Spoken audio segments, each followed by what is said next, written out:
Thank you very much, Joa. Since I'm the last speaker, the honor falls up to me to thank again Joa for organizing this interesting event. So, and I'll finish this school with telling you in my third talk something about geodesics in Lorentzian geometry. Thank you. So, something dynamic, so to say. Yeah.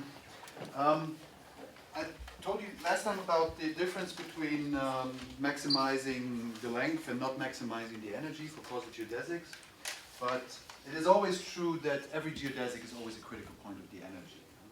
So geodesics are always, also in the Lorentzian world, geodesics are always critical points. It's just critical points of the energy on a suitable path space. Yeah? So the Lagrange equation for the energy, as you all well know, is simply that the covariant derivative of the tangent vector is 0. Yeah? So that's if and only if gamma is a geodesic. And then the upshot was that, well, these geodesics have only a maximization property for the length if they are causal and we compare only with other causal curves. But what you know is, which basically preludes all this entire discussion actually, is that the energy of a geodesic is constant. Yeah, so if gamma is a geodesic, then this is constant. This is a simple consequence of the metricality of the Levi-Civita connection plus the geodesic equation.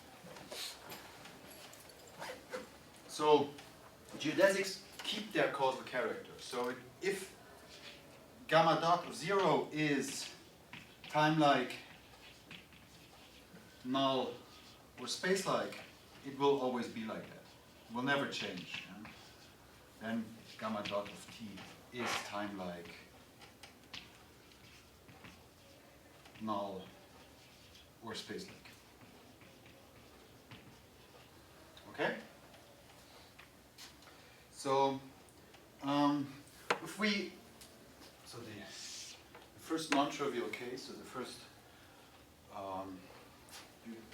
non-trivial case for geodesics is that of constant curvature, so vanishing curvature, of course. Nothing, geodesics are just straight lines. Yeah.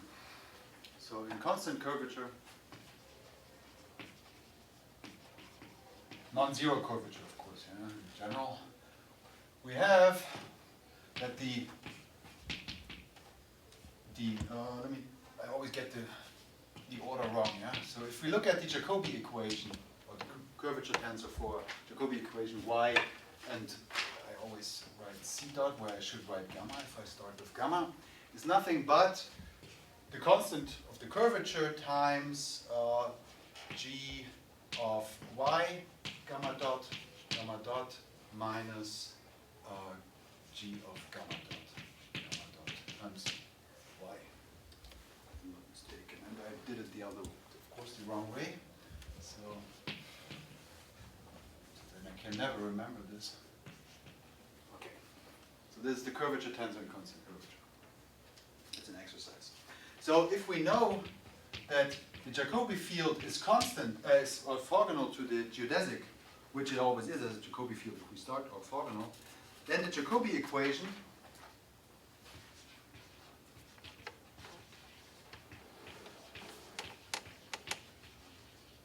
which is the second covariant derivative plus r of y gamma dot equals 0 is nothing but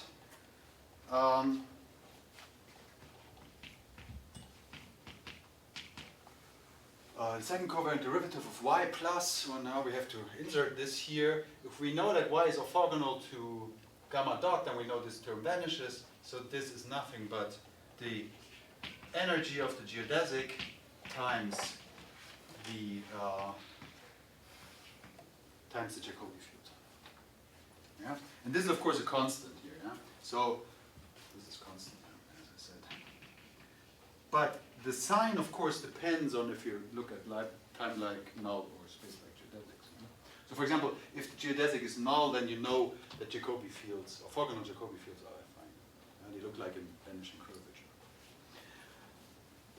But what I want to say here is, from this you immediately see that the existence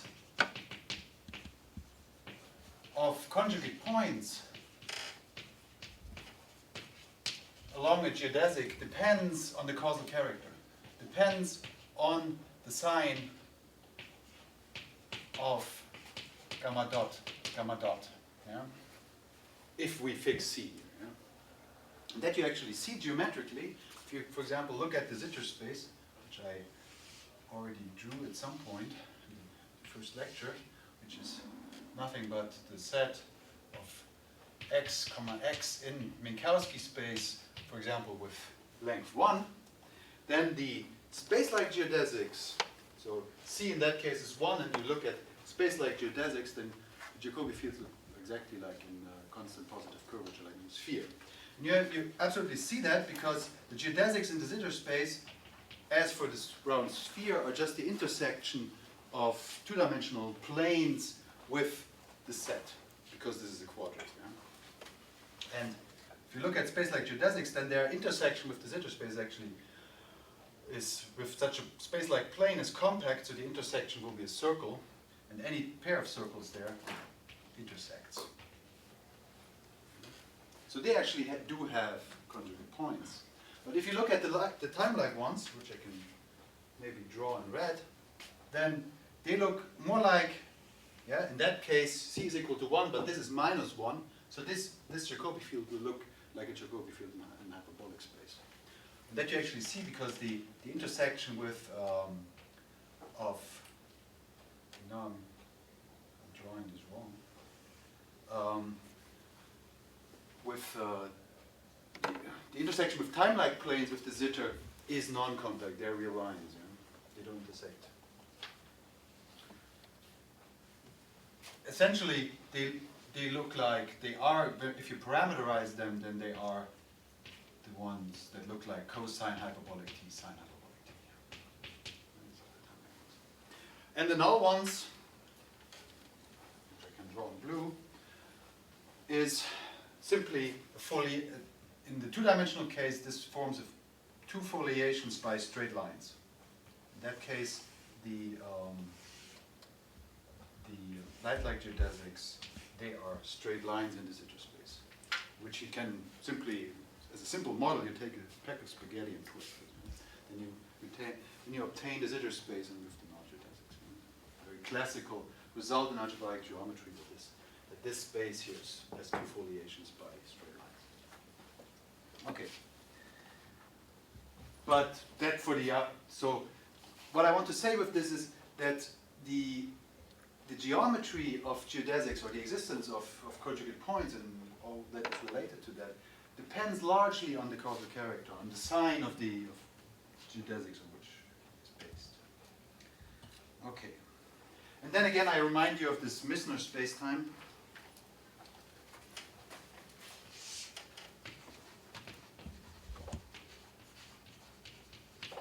Which was the set of xt where t is bigger than x divided by such an hyperbolic rotation, yeah, with some angle theta, and this is just a half space, and this here's the 0, there's a light-like line here. This is just a multiplication by theta, and on the hyperbola, this is this one of these rotations. Hyperbolic rotations. Okay, and if you look at the quotient space, that is actually a cylinder under this group operation. This geodesic here is a closed curve,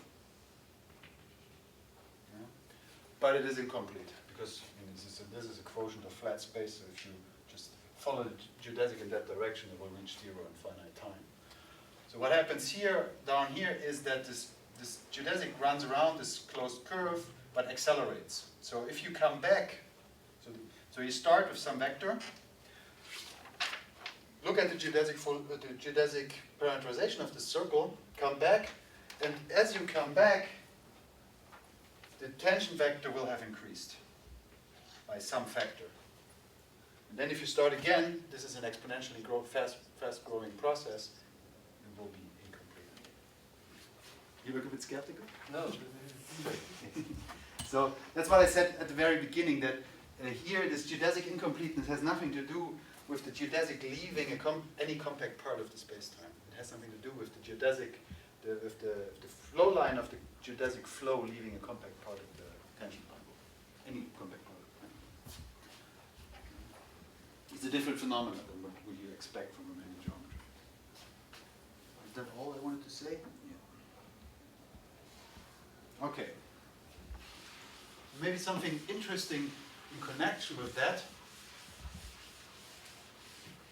which for contact geometers is completely obvious if they reflect on that. It's the following proposition. The null geodesics as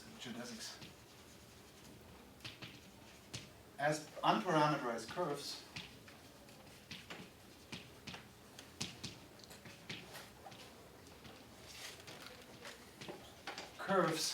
are conformal invariants. So this invariance.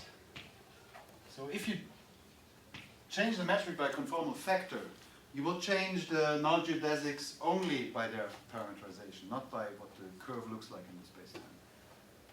This has something to do with the fact that, well, the contact explanation for this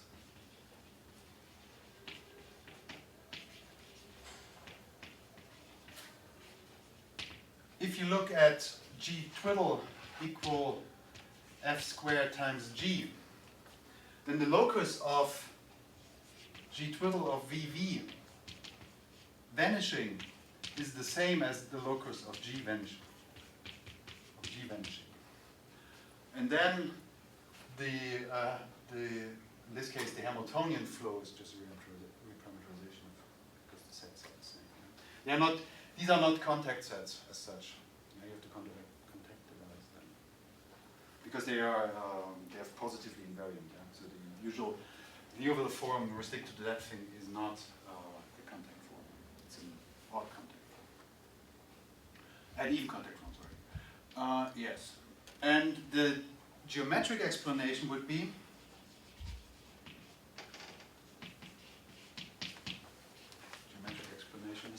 that locally the null geodesics describe the boundary of a J plus of a point P. So what I mean by that is you take a point and then you look at all points, at least in a neighborhood, let's say, in a very small neighborhood, all points that are reachable by from this point by some causal curve. And then I said in that case there is at least if the points are close enough, there is a geodesic between a point here and the point P, maximizing the length in this set. But on the boundary of this set, this maximizing length must be 0. So there can only be null curves on the boundary of the set. And in fact, these must be geodesics, since they are unique. Okay. Let me put this argument in order. First of all, every curve between this point, Q here, let's call this Q prime, between this point of Q and P is a null curve, because the maximal length here is null. So the only kind of geodesic that can reach this point is a non-geodesic. But locally, you know that geodesics are unique since the exponential map is a diffeomorphism. So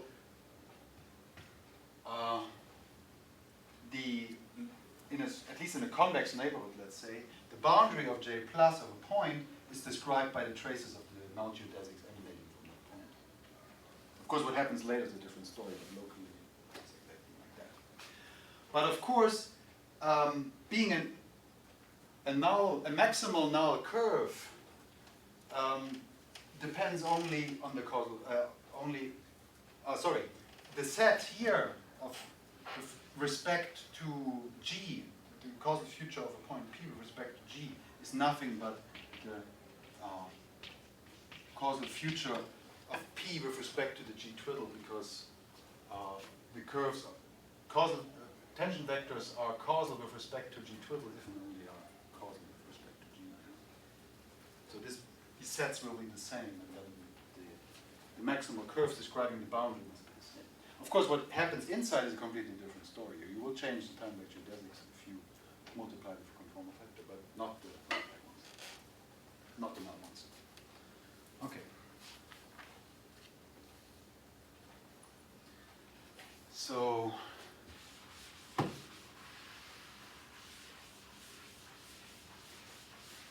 there's actually even more interesting stuff to be said in the two-dimensional case. So if we look at a two-dimensional space-time structure on the torus, I said before, or it follows from this theorem from the first lecture, that the only compact or only closed manifolds, two-dimensional, that carry Lorentzian metric are the torus or the Kleinian bubble. So the Kleinian bubble is covered 2-to-1 by the torus, and I said being a space-time, so having this time orientation is also just a matter of a finite cover. So up to a 8-fold cover, every closed Lorentzian surface is a space-time structure on T2. Okay. So this is not a big big restriction here. And then in this case, which is actually true for all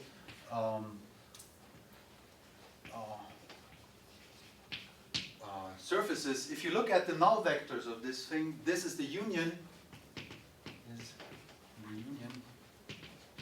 of two transverse distributions. Distributions in the sense of the distribution, in the sense of differential geometry. So they are two sections of the line bundle, two line bundles above the surface. Yeah? And they are transversal. And then you have the following theorem by Carrière and also from the early 90s. If all null geodesics, which is actually another interesting fact in the two-dimensional case, the null geodesics, they are tangent to these distributions, so they come as two foliations. If all null geodesics of T2G are complete, so nothing like in the case of the Misner spacetime happens, then the foliations induced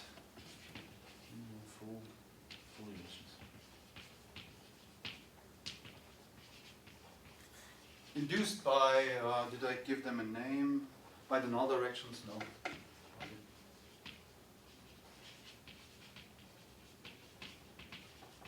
Directions are C0 linearizable. What does that mean is, if you have these two foliations and you assume on a torus, you assume you have a closed transversal, then of course you get a return map. Yeah? You start here with on your leaf, and then you go around and you come back somewhere else. And that gives you, since this is a closed transversal of this foliation, this gives you a diffeomorphism of this transversal, which is a circle. Yeah? And then you ask yourself, is this diffeomorphism of S1 onto itself, in what sense is it linearizable? Meaning, to what order is it conjugated to a rigid rotation. And if the null geodesics are complete, then you know this is C0 linearizable. So it's homeomorph. It's conjugated to a rigid rotation via homeomorphism. Okay.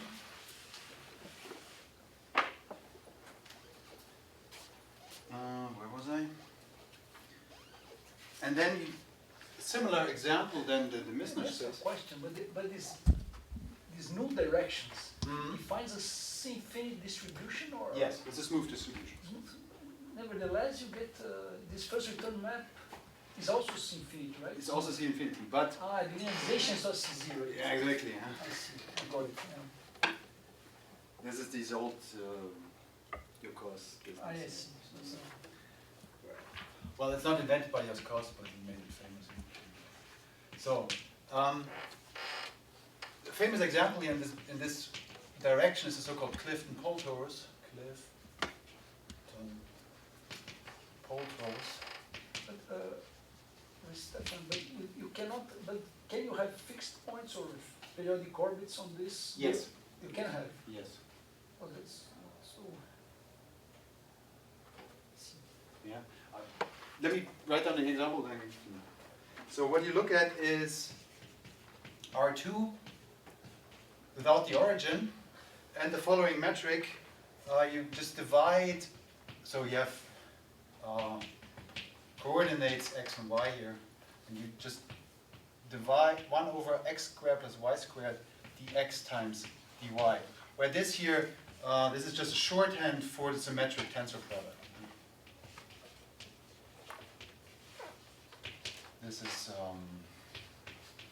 This is actually that is in fact a Lorentzian metric, since it's indefinite. So if they have different signs, then this inner product will be negative. This is basically writing down the metric in null directions. And you have, okay, this is not a torus, but it is almost, because it's a cylinder actually. So the only thing you need to divide this thing by to get a torus is some homophaty. And you can just divide this by, what do I write here?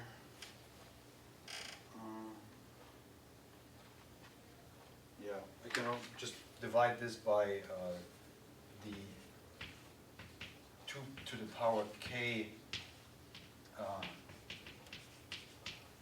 times the identity. Basically just you take the R2, you have concentric circles, and you take smaller and smaller and bigger concentric circles. And then you divide by the group generated by that. And then this thing without the origin divided by gamma, that is actually torus. And the induced metric is incomplete.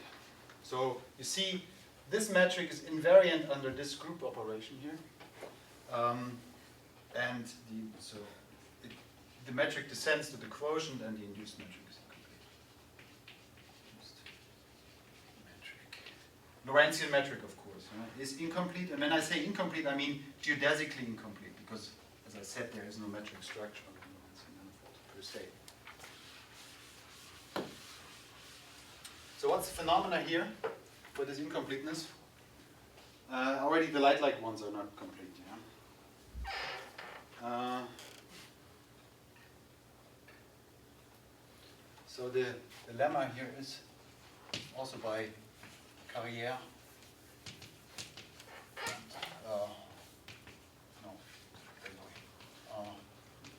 So if a closed orbit of one null distribution,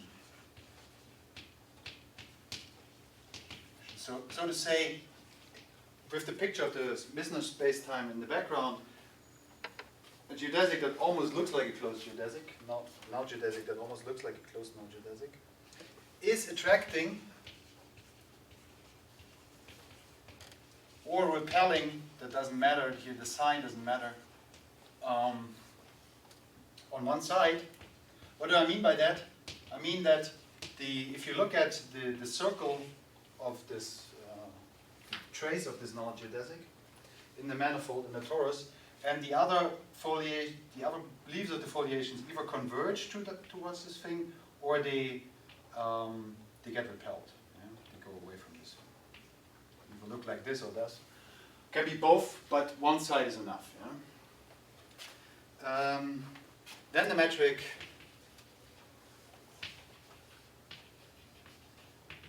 is geodesically incomplete.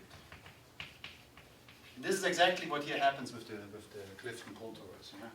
There, if you look at this in Cartesian coordinates, this Clifton pole torus is nothing but a light cone rotating at constant speed. So it's something very unphysical. It's a purely dynamical systems thing. Right? So basically, if you look at on the plane before taking the quotient, they look like a spiral. Or what do they look like? No. Here in this picture, the light cones look like this. They are quadrants. But since here I already there's one closed direction, one homotopically non-trivial direction, which is just a circle. What I'm saying is that if you unwrap this cylinder, then you already see that this is a light cone rotating around. Let me maybe I can make a better picture here. So let's see if I can get this straight on first try, because I did not prepare that. You can write the Clifton pole torus as R2 over Z2, now by the usual translations, with the metric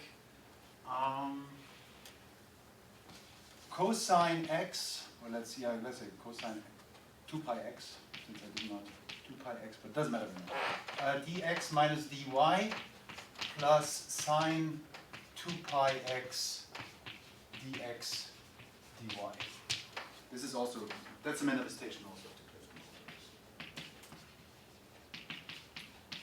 And there you see, if you look at this in R2, this is exactly, you start here at 0 with the usual Minkowski product at pi over, no, wait, yes, at pi over 2, at 1/2, or 1/4. This is the light cone is like this, tilted by 45 degrees. Then when this is -1, it's 90 degrees, and then it just continues rolling. Yeah? And this is exactly what then happens. Yeah. So in this case, if you look at this picture, you have these vertical light-like lines, but they belong to different light-like foliations. But in between, you have then you have rate components in between. Yeah? So I should give them a different color.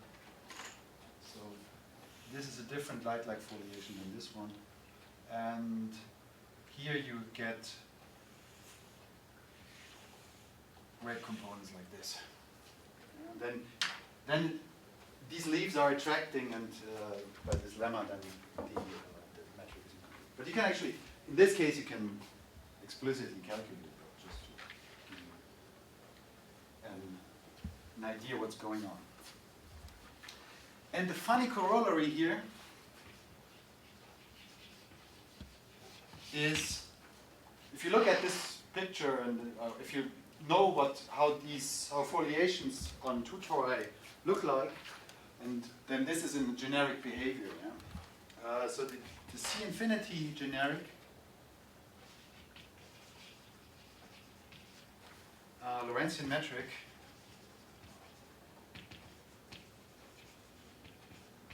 on T2 or Klein-Bartle doesn't matter, since I said it is only a matter up to finite coverings, is geodesically incomplete.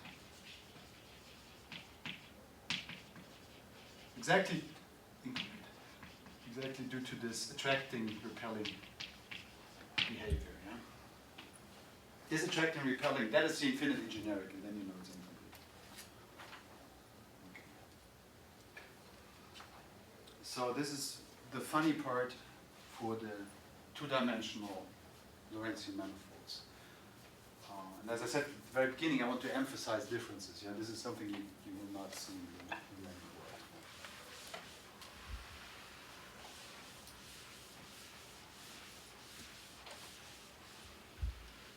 world. Okay. I could go on about the two-dimensional, but to keep things interesting, I want to tell you a bit more about, and since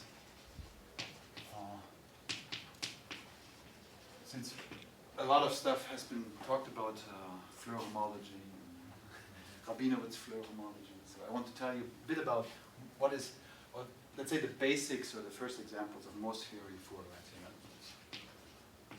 When I say that,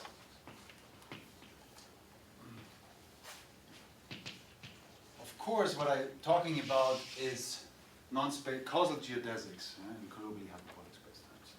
Because Morse theory only makes sense if you have control over the index. And the index is only controlled, as I said, is only finite if the geodesic is causal. And you look at the length and compare only with other causal geodesics. Okay, let me give you an instructive example, which is as the example I gave you for these Robertson-Walker spacetime, but now we can be a bit more general. We don't need to assume that this sigma h has constant curvature, but we only need that assume that it is complete remaining. Yeah. Then you can look at the following product with the Lorentzian manifold. You just take the product with a real line and add a minus tt squared to this Riemannian metric. That gives you a Lorentzian metric that is, because this thing here is complete, is globally hyperbolic. And this is actually not so far from the general truth about globally hyperbolic manifolds. You can always produce such a splitting. Of course, the h will then depend on the t as well, and there will be a factor in front of the t, but from the basic topological structure, globally hyperbolic manifolds are always a product of something with a real line. This is the so-called Bernard-Sanchez splitting theorem. So this is a bit of a funny story. The first result in this direction is from Hawking in the early 70s. And he proved something similar like that, not exactly this, but something on more basic ground.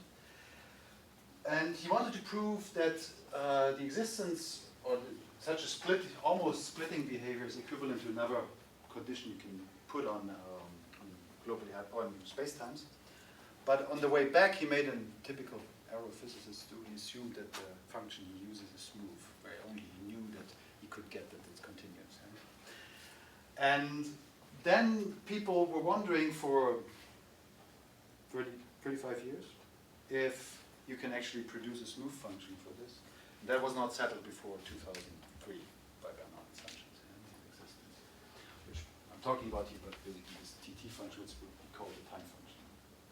Okay, and if you have a background in dynamical systems, this might not look so unfamiliar, but these are actually manifestations of the Lyapunov functions. For the dynamical system, basically, if you combine all causal curves as a dynamical system, then such a time function will be special sort of the Lyapunov function. Okay. So what I want to say in this special case here. If you denote CPQ, the space of time-like curves, let's assume that this is not empty, so Q is the future and chronological future of P, space of time-like curves from P to Q, and we mod out reparameterizations. Yeah? Modulo mod reparameterizations. Then in this case, in this simple case here, you know that geodesics in this product are basically determined by geodesics of H. And since this is T is a Killing vector field, this is a what's called a static situation. And then so the critical points of the length of this thing here are connected to geodesics between, let me write this as pi of p and pi of q, where pi here in this case is nothing but the canonical projection from this product back to the hypersurface of length, exactly the difference in the t coordinates between the points. Yeah? So t of q minus t of p. So in this case, you control very well what are the critical the geodesics of this metric in terms of the geodesics of this space-like part of this remainder. Okay. Why do I tell you this? Of course not because this phenomenon is confined to this special situation, but rather something general. So, if you look at this identity or this claim here from a Morse theoretic point of view, then you would expect as t gets bigger, as this difference gets bigger and bigger, that you get more and more geodesics between these 2 points. Because if this is a complete Riemannian manifold and we assume that sigma is not contractible, then you know by the theorem of Cell that there are infinitely many geodesics between nuclear points. So there must be this number of geodesics, of time-like geodesics between these 2 points must increase as this difference in the time. Of less or equal to that? Less or equal, yes. Thank you. Yeah, of course.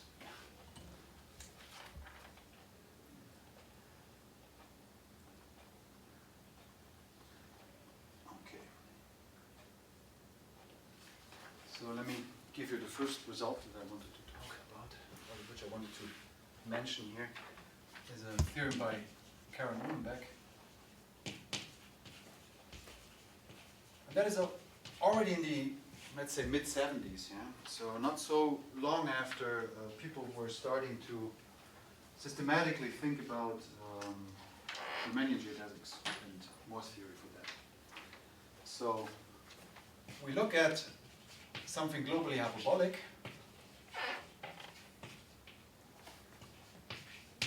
and then, of course, I can write down the same space here. Yeah? I have 2 points, P and Q, in a globally hyperbolic spacetime. I look at the space of time-like curves between them, modulo reparameterizations. Then we know that the index of the critical point of LG restricted to this space P, CPQ, actually minus, because I don't want to, since you're maximizing here, in theory you would have to talk about the co-index, but to talk about the index you have to take the negative one. Is the index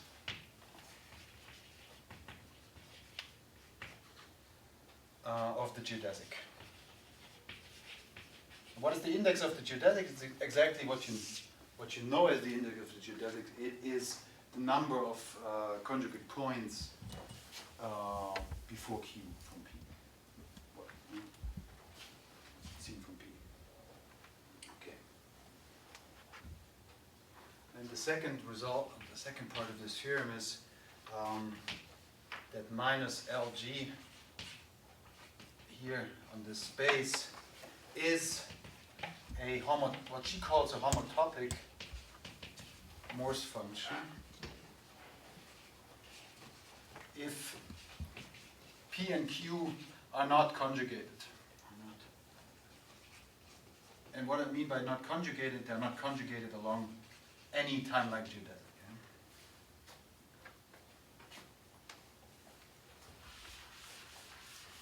What does she mean by a homotopic Morse function? So f is a homotopic Morse function. The definition if and only if you take any pair of any pair of values A and B, where B is bigger than A, and they are not critical points of F, then the pre-image of minus infinity, the sublevel of the open sublevel below B of F, is nothing but the sublevel of A, the open sublevel, plus with cells attached for each critical point. Cells for each critical point in between. Yeah? Critical point in between. So basically what you know from Morse theory. Yeah? When you look at the energy function for Morse, for energy function for the Riemannian energy on the path space, or a regular Morse function with finite dimension.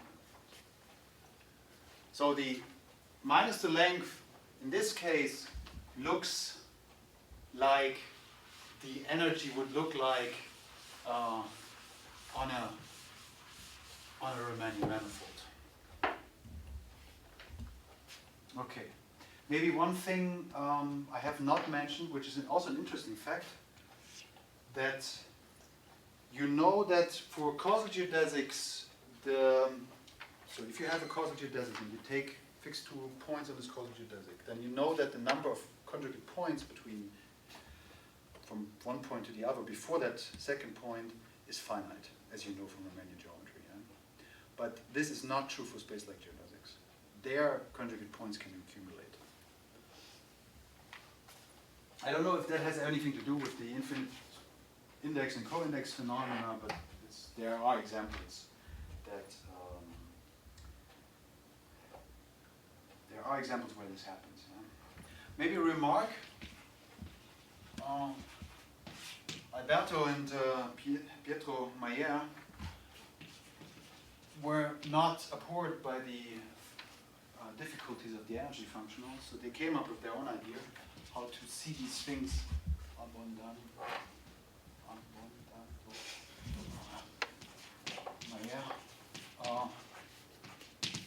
When they had ideas how to see these similar things with the energy function of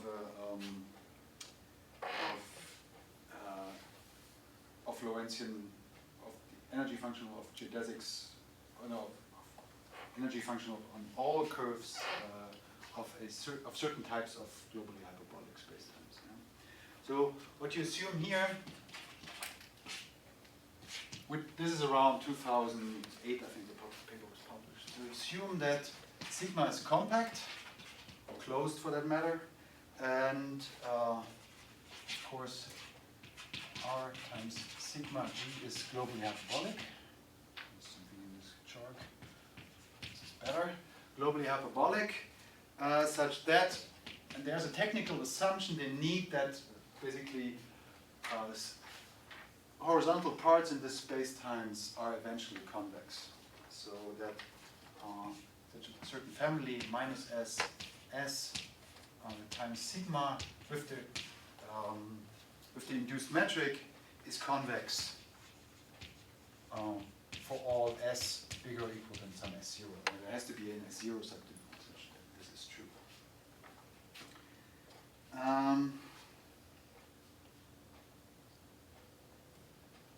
Then they have a relative index. I just write it down and then explain what I mean. So if you have 2 points, C0 and C1, in such a in this sublevel set of this S0, non-conjugate,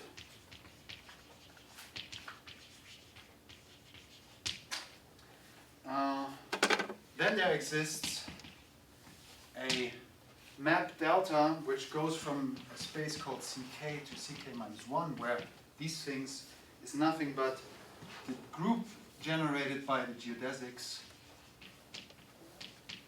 of relative index K, and that's their magic to define this relative index. I don't want to do that. But this thing is a boundary map such that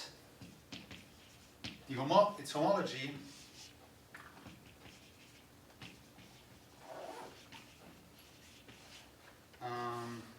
is isometric.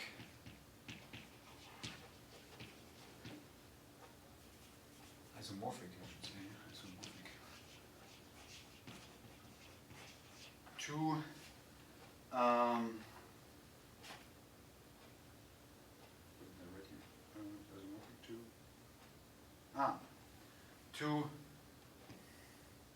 to that of omega sigma. Yeah, is that sigma? It should be sigma. Where did I write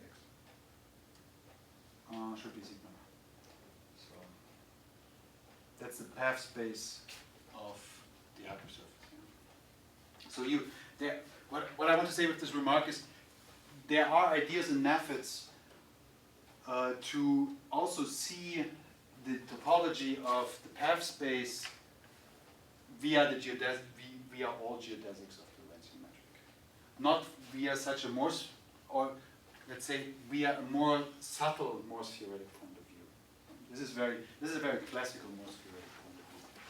This is something much more advanced.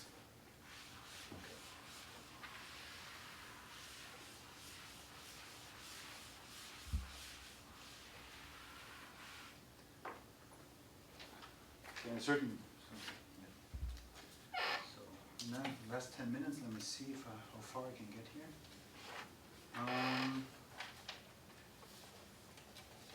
Okay. Then there's a maybe a bit closer to Riemannian geodesics. It's the so-called rival time problem.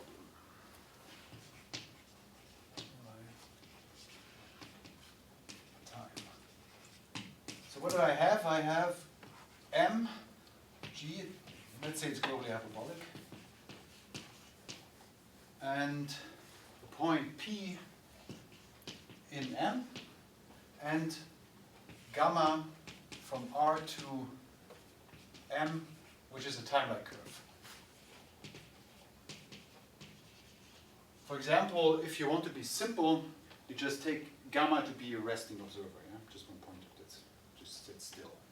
So you have the following picture: you have your point P, and you have your curve gamma over here. Then you ask yourself, at what point does an observer traveling on gamma see the point P? What's the earliest time? And the earliest time is the first time a light line or null geodesic from P intersects gamma. This is null. I should call this intel. This is a null geodesic. Before that, an observer here will not see the event P. But after that, of course, it can receive information from it. But when you, okay. But if you, for example, look at this in Schwarzschild, then you have, if the black hole is in between here, then there is basically a topological part of the manifold that is forbidden for this null geodesic. Once the null geodesic goes in there, it never comes out, so it cannot reach the observer over here. But when the geodesics goes around this way, then there's of course another way to go. Then there's also a chance to go around the other way and also reach that point. And that smells already like a min-max problem. And this is not so far from the truth, because you can actually write this time here, this arrival time, or the first time that this geodesic reaches this, sees this point P as a variational principle. Yeah? So this is the arrival time, earliest arrival time.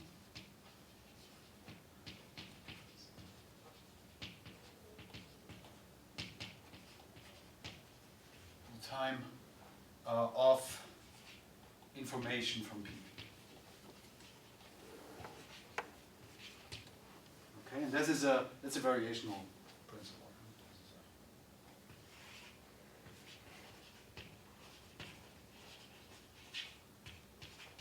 And you've seen manifestations of that already. This is nothing but gravitational lensing. That you might see multiple images of the same object due to multiple geodesics arriving there. And since this is a minimization problem, and if you have topology, then you immediately think you can have critical points by not minimizing, but by min-max theory. This is exactly what happens. Okay.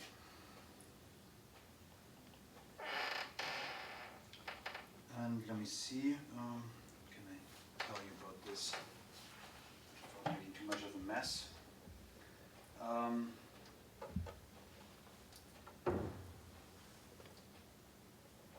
Okay, let me see.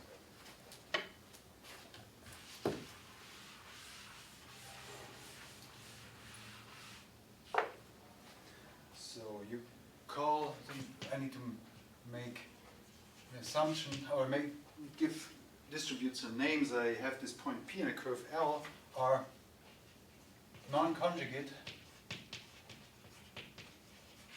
in a restricted sense, if and only if.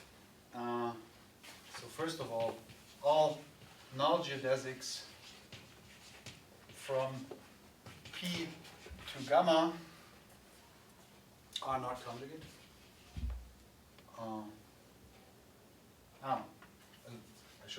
That's the wrong way to say this.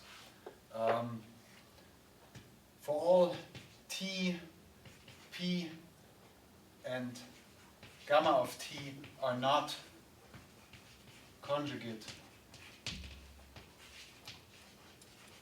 along any null geodesic.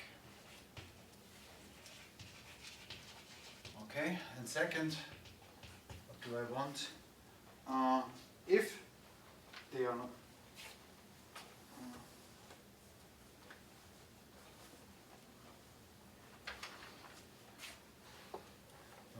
if this is something is wrong here. Sorry. I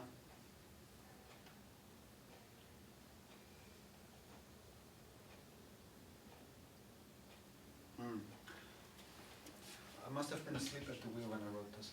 If P and gamma T are conjugate along a null geodesic, which of course doesn't make sense with the previous one, conjugate along a null geodesic, then you want the exponential map to be transverse, then the exponential map.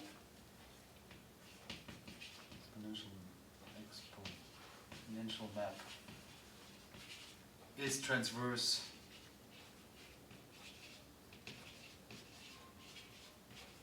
to gamma. Yeah. I don't know what I wrote there. Maybe just stick with the second one. Forget about the first one. Then let me finish with the following theorem by Uhlenbeck.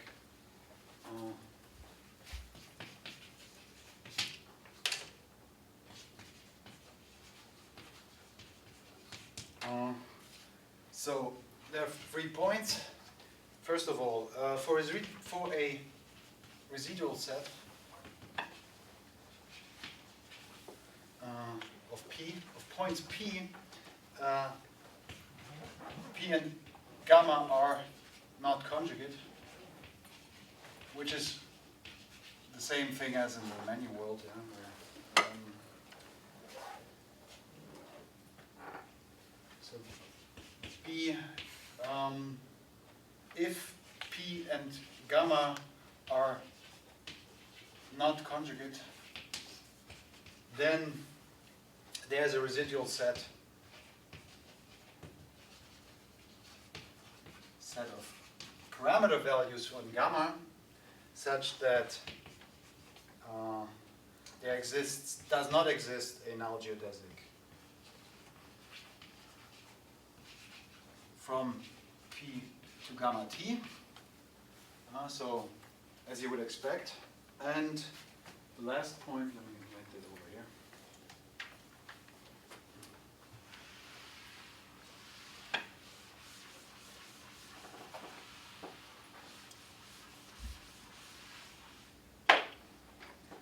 see if there does not exist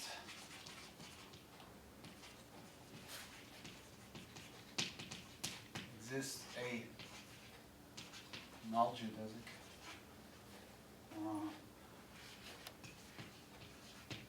from P to gamma of t and from P to gamma of t plus h.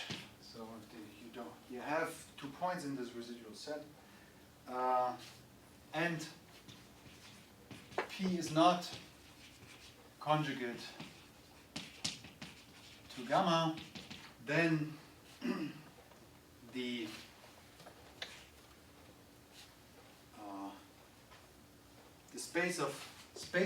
time-like curves from P to gamma of t plus h is homotopy equivalent to C from P to gamma of t union such cells for every critical point. So that's for every critical point in between. Critical point in between. So I end basically on a note that showing you that there are similarities for the Morse theory of causal geodesics to the Riemannian picture, contrary to what I promised. But it's maybe a good point to stop.